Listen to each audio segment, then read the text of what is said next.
大家好，欢迎来到我的频道。首先，祝贺中华队获得了世界12强棒球锦标赛的冠军。作为旅行者，我发现日本的旅行体验虽然排在世界前茅，而有些旅行体验台湾甚至超越了日本。所以今天就和大家来聊一聊，在我心中，台湾的哪些体验是超越日本的。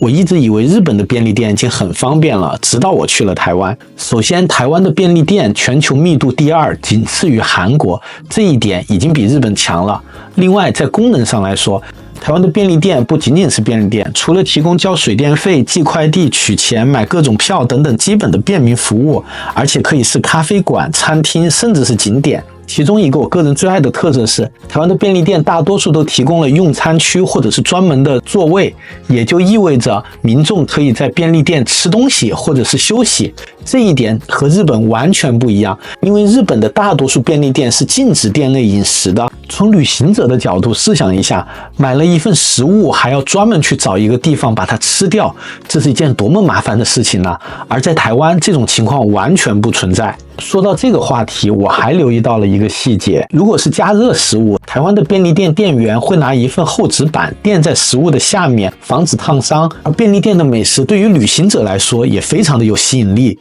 不知道吃什么时候，便利店逛逛也是不错的选择。基本上日本便利店有的东西，台湾的便利店都有，而有些食物则是台湾便利店的专属，比如意面、米糕、茶叶蛋这样极具台湾特色的食物。同样是买咖啡，日本的便利店需要自助，而在台湾有店员帮你服务。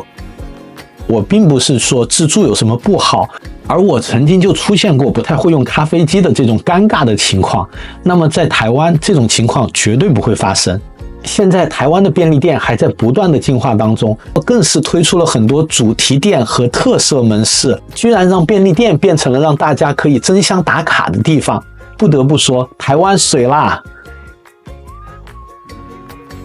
在台湾旅行最幸福的事情就是你永远不用担心吃什么，这一点在日本旅行是很难做到的，要不然就是大排长龙的人气餐厅，比如说我曾经在东京花了5个小时为了吃一家寿司店，要不然就是像拉面、牛冻这样子比较寻常的食物。而在台湾，各种小吃店随处可见，种类选择非常多，而且很便宜，很多小吃一份也不会超过300日元，就算连吃好几家也不会花多少钱。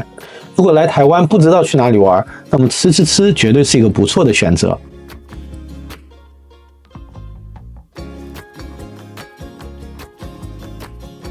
既然说到了街头美食，那么就不得不提一下台湾的素食餐厅。据说台湾的素食人口占到了10%，仅次于印度、墨西哥，位列全球第3。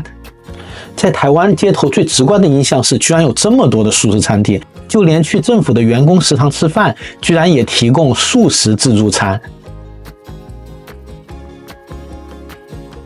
如今素食在台湾已经成为了一种大众化的生活潮流，而且甚至还有很多素食餐厅上榜了米其林，这一点连一向注重饮食的日本都望尘莫及。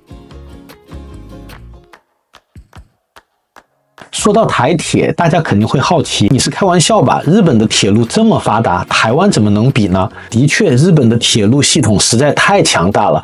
但是以下的几个小点，个人觉得台湾做得更好。之前台铁给我的感觉就是旧，但从日本定制的车辆 EMU3000， 也就是新自强号，却让人耳目一新，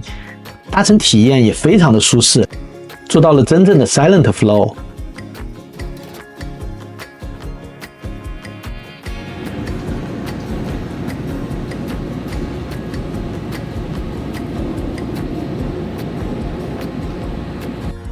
除此之外，区间车设置的乘夜间友好车厢，自行车可以不用折叠或者拆卸的情况下带上列车，而对号入座的班次甚至提供了专门的驻车架，可以说真的对骑行者太友好了。虽然以上几点台湾做的都比日本强，但是个人觉得如果台铁能更准时一点，那就更好了。